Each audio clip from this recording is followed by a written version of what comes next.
Hello friends, welcome to Indian study पर आपका स्वागत है। दोस्तों, आज की इस वीडियो में मैं आप लोगों के लिए हिंदी का टेस्ट लेकर के आया हूं, जो कि आपके आने वाले एग्जाम्स यूपी जेल ऑर्डर के लिए बहुत ही ज़्यादा इंपॉर्टेंट होगा। तो वीडियो को एंड तक जरूर देखिएगा, क्योंकि लास्ट में मैं आपसे एक क्वेश्चन भी पूछूंगा और उसका आंसर आपको कमेंट बॉक्स में बताना होगा। तो चलिए दोस्तों, स्टार्ट करते हैं और देखते हैं पहला क्वेश्चन आपके सामने है कि भारत में हिंदी की किस लिपि को संविधान में मान्यता दी गई। तो किस लिपि को दी गई आप सभी लोग जानते हैं, क्योंकि सिंपल है, वह है आपकी देवनागरी लिपि। चौथा ऑप्शन आपका बिल्कुल करेक्ट है। प्रारंभ में दिल्ली के मुसलमानों ने हिंदी के रूप में किस बोली को अपनाया था। तो किस बोली को अपनाया था? खड़ी बोली को अपनाया था। तीसरा ही ऑप्शन आपका बिल्कुल क्या हो जाएगा, करेक्ट हो जाएगा। ए और ए वर्ण कौन से वर्ण कहलाते हैं? तो इन वर्णों को हम कंठ तालव्य वर्ण कहते हैं। चौथा ऑप्शन आपका बिल्कुल करेक्ट हो जाएगा। साथ ही साथ इस वीडियो की पीडीएफ डिस्क्रिप्शन में टेलीग्राम चैनल का लिंक दिया हुआ है, वहां से आप प्राप्त कर सकते हैं। ठीक है। नेक्स्ट क्वेश्चंस के हिंदी भाषा में वे ध्वनियाँ कौन सी हैं जो दूसरी दोनों ध्वनियों की सहायता से बोली या लिखी जाती हैं? तो वह ध्वनियाँ कौन सी हैं? उनको बोलते हैं व्यंजन। दूसरा ऑप्शन आपका बिल्कुल करेक्ट है। निम्नलिखित में से संयुक्त व्यंजन कौन सा है? जल्दी बताओ। ज्ञा। ज्ञा जो है ये एक संयुक्त व्यंजन है, यानी कि इस क्वेश्चन का कौन सा? दूसरा ऑप्शन आपका बिल्कुल करेक्ट है। नेक्स्ट क्वेश्चन आपके सामने है कि बहुवचनांत पुल्लिंग शब्द कौन सा है? बहुवचनांत पुल्लिंग शब्द कौन सा है? तो आंसू जो है वो बहुवचनांत पुल्लिंग शब्द है, यानी कि इस क्वेश्चंस का दूसरा ऑप्शन आपका बिल्कुल क्या होगा, करेक्ट होगा। शुद्ध वर्तनी वाला शब्द बताइए, कौन सा शब्द जो है वो शुद्ध वर्तनी में लिखा हुआ है? धोबिन बोलते हैं। धोबी का धोबिन होता है स्त्रीलिंग, तो पहला ही ऑप्शन करेक्ट। किस शब्द की वर्तनी अशुद्ध है, गलत लिखी हुई है? अशुद्ध वर्तनी वाला शब्द बताना है। जागृत गलत लिखा हुआ है। तीसरा ऑप्शन बिल्कुल करेक्ट। नेक्स्ट क्वेश्चन आपके सामने, निम्नलिखित में से शुद्ध वर्तनी वाला शब्द बताइए। ज्योत्सना किस प्रकार से लिखा जाता है? तीसरा ऑप्शन आपका बिल्कुल करेक्ट हो जाएगा। इस प्रकार से लिखा जाता है ज्योत्सना। तद्भव शब्द का चयन कीजिए, जल्दी बताइए। तद्भव शब्द का चयन करना है। तद्भव शब्द निडर। निडर शब्द जो है वो तद्भव शब्द है। दूसरा ऑप्शन बिल्कुल करेक्ट। चूरन का तत्सम क्या होगा? चूरन का तत्सम शब्द क्या होगा? तो चूरन का जो तत्सम शब्द होगा वह होगा आपका चूर्ण। चूर्ण जो है ये चूरन का तत्सम होगा। कौन सा तत्सम शब्द नहीं है? कौन सा तत्सम शब्द नहीं है? रात। रात जो शब्द है ये एक तत्सम शब्द नहीं है। चौथा ऑप्शन आपका बिल्कुल करेक्ट होगा। प्राची का पर्यायवाची शब्द क्या है? प्राची का पर्यायवाची शब्द आपको बताना है। प्राची का पर्यायवाची शब्द क्या होगा?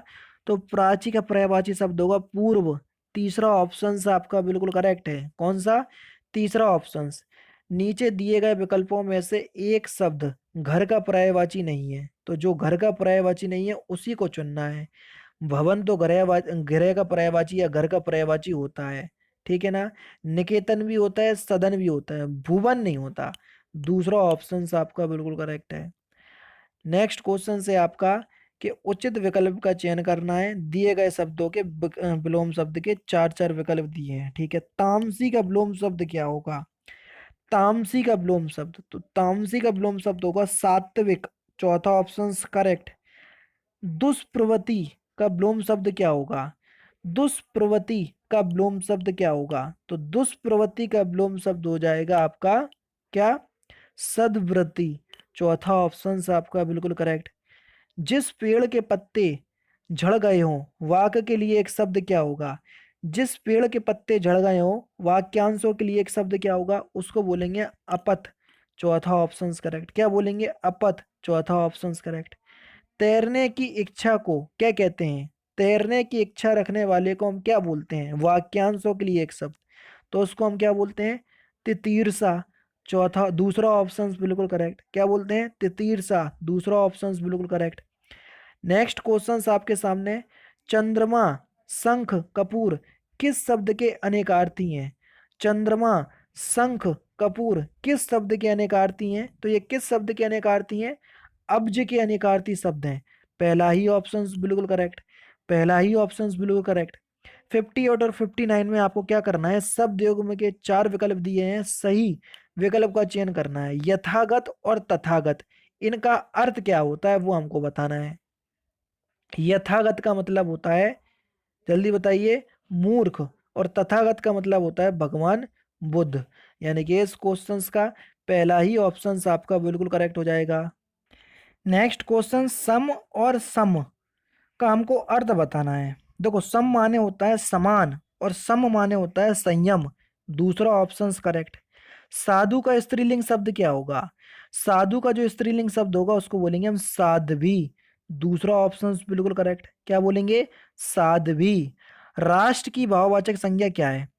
राष्ट्र की भाववाचक संज्ञा क्या है? तो राष्ट्र की जो भाववाचक संज्ञा है उसको बोलेंगे हम राष्ट्रीयता। चौथा ऑप्शन करेक्ट। क्या बोलेंगे बच्चे? राष्ट्रीयता। किस समूह में सभी सर्वनाम प्रश्नवाचक हैं? जल्दी बताइए, किस समूह में सभी सर्वनाम प्रश्नवाचक हैं? कौन, क्या, किसने, ये सभी सर्वनाम जो हैं प्रश्नवाचक हैं। पहला ही ऑप्शन आपका बिल्कुल करेक्ट हो जाएगा। मैं काम से जा रहा हूं, वाक्य में से जो से है वे कौन सा कारक चिन्ह है? कर्ता ने कर्म को करण से और अपादान से भी होता है ना? यानी कि करण कारक में भी से कारक चिन्ह और अपादान कारक में भी से कारक चिन्ह। लेकिन मैं काम से जा रहा हूं, यानी कि काम उससे जुड़ा हुआ है, जुड़ने के लिए यूज हो तो करण कारक, अलग होने के लिए यूज हो तो और अपादान कारक। तो फिलहाल यहाँ करण कारक होगा, दूसरा ऑप्शन करेक्ट। कर्म कारक ने, कर्ता ने कर्म को, तो कर्म कारक का कारक चिन्ह क्या होता है या विभक्ति चिन्ह क्या होता है? कर्ता ने कर्म को। तो चौथा ऑप्शन करेक्ट। नेक्स्ट क्वेश्चन, निम्नलिखित में से कौन सा कथन सत्य नहीं है? संस्कृत में 3 वचन होते हैं, बताओ भैया। बिल्कुल होते हैं, एक वचन, बहुवचन और द्विवचन भी होता है। हिंदी में 2 वचन होते हैं, हिंदी में 2 वचन होते हैं। हिंदी में 2 लिंग होते हैं, स्त्रीलिंग पुल्लिंग, बिल्कुल ठीक है। संस्कृत में हिंदी की तरह 2 लिंग, ये गलत है। चौथा ऑप्शन, इसमें नपुंसक लिंग भी होता है, ठीक है ना? तो चौथा ऑप्शन जो है वो आपका सही कथन नहीं है, चौथा ऑप्शन बिल्कुल करेक्ट है। जिसकी पूर्व से कोई आशा ना हो, वाक्यांशों के लिए एक शब्द क्या होगा? जिसकी पूर्व से कोई आशा ना हो तो वाक्यांशों के लिए जो एक शब्द हो जाएगा उसको बोलेंगे अप्रत्याशित। चौथा ऑप्शन करेक्ट। गुरु के समीप रहकर शिक्षा ग्रहण करने वाले को हम क्या बोलेंगे? तो जो गुरु के समीप रहता है और शिक्षा ग्रहण करता है उसको बोलेंगे हम अंतेवासी। तीसरा ऑप्शन करेक्ट। निम्नलिखित में से कौन सा वाक्य जो है वो शुद्ध है? निम्नलिखित में से कौन सा वाक्य जो है वो शुद्ध है? तो नेताजी की मृत्यु भोजजनक है, ये जो वाक्य है बिल्कुल शुद्ध वाक्य है, दूसरा ऑप्शन करेक्ट। उड़ती चिड़िया के पंख गिनना, इस मुहावरे का सही अर्थ क्या है? तो इस मुहावरे का जो सही अर्थ हो जाएगा वह हो जाएगा असंभव कार्य करना। यानी कि इस क्वेश्चन का चौथा ऑप्शन आपका बिल्कुल करेक्ट है। शांत रस का स्थायी भाव क्या है? इस क्वेश्चन का आंसर आप मुझे कमेंट बॉक्स में देंगे कि शांत रस का जो स्थायी भाव है वो क्या होता है, ठीक है? तो दोस्तों ये थे आपके 32 इंपॉर्टेंट क्वेश्चंस हिंदी के, जो कि मैंने आज की इस वीडियो में आपको कवर करवा दिए। अगर आपको वीडियो अच्छी लगी हो तो प्लीज़ दोस्तों वीडियो को लाइक और शेयर जरूर कर दीजिएगा, क्योंकि आपकी एक लाइक और शेयर से ही मेरा उत्साह, मुझे मोटिवेशन मिलता है, ताकि मैं आगे चल कर इससे अच्छे और इंटरेस्टिंग वीडियो आप लोगों को प्रोवाइड करवा सकूँ। तो दोस्तों फिलहाल की वीडियो में तो सिर्फ इतना ही। अगर आपको वीडियो पसंद आए तो प्लीज़ दोस्तों वीडियो को लाइक कीजिए, शेयर कीजिए और साथ ही साथ हमारे चैनल को सब्सक्राइब करना ना भूलें, क्योंकि मैं रोजाना इसी तरह की वीडियोस आप लोगों के लिए लाता रहता हूँ। नमस्कार दोस्तों, जय हिंद, जय भारत।